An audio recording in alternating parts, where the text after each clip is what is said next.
This is the third installment of The Heretic, a series in which our writers express a wildly unpopular opinion. My God, it's big, blared the headline of a recent CBC.ca article, predictably decrying the latest addition to the city's admittedly spotty collection of public artworks. Taken as a statement of fact, it's hard to refute. The piece in question, 3 points where two lines meet, a new sculpture by the much-lauded Canadian art duo Daniel Young and Christian Giroux, is anything but discreet. 3 points where two lines meet dominates a small triangle of land at Bathurst Street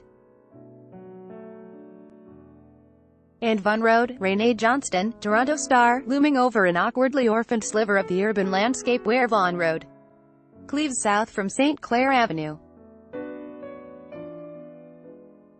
and into Bathurst Street. The piece, an angular cobbling of aluminum beams in bright yellow, blue, green and orange, imposes itself on the streetscape like an outsize erector set left behind by a giant child suddenly moved to pursue a low-flying plane.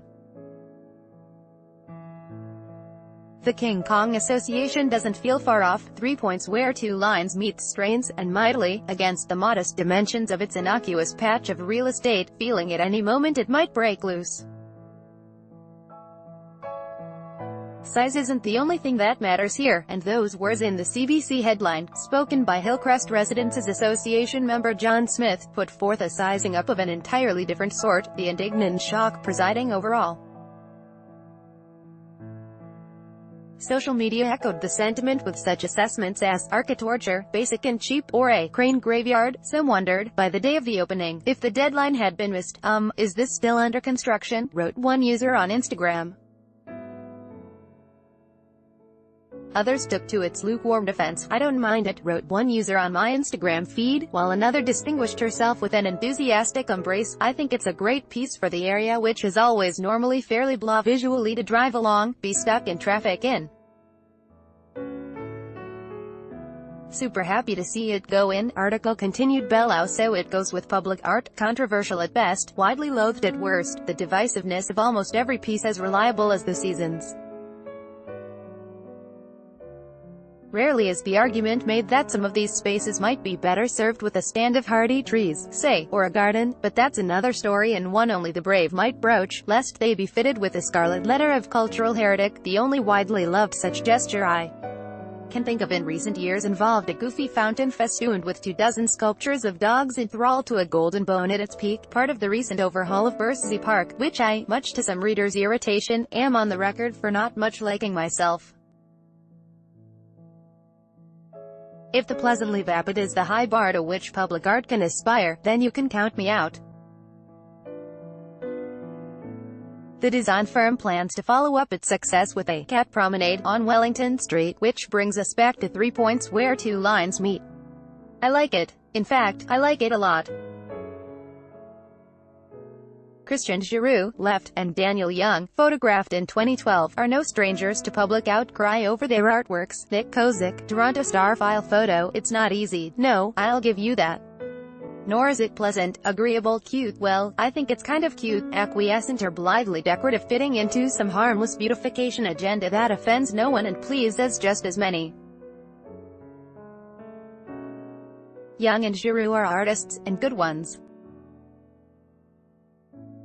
That being the case, their aim isn't to make you happy, a fact their past projects here, like 2014's Nyctophilia, a stand of multi-headed streetlights in the Mount Dennis neighborhood that inspired even more rancor, made abundantly clear.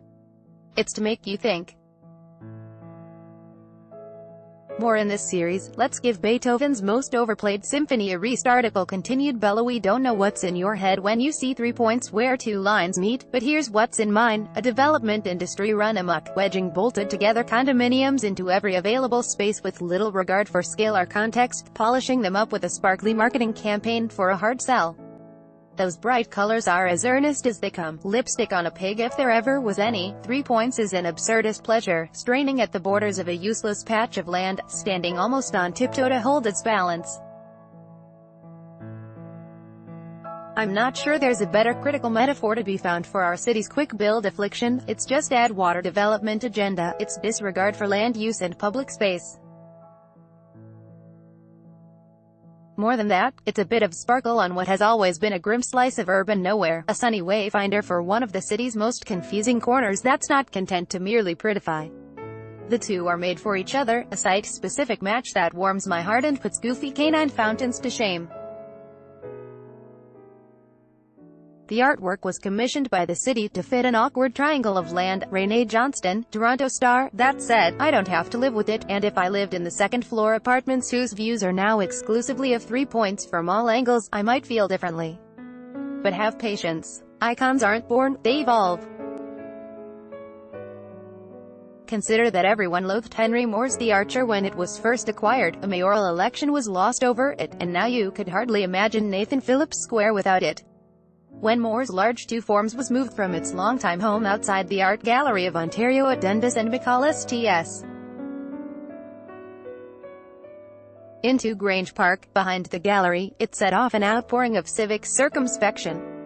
If this piece somehow made Toronto what it is, then what happens if it goes? Public art, at its best, responds to its context, but it also grows into it.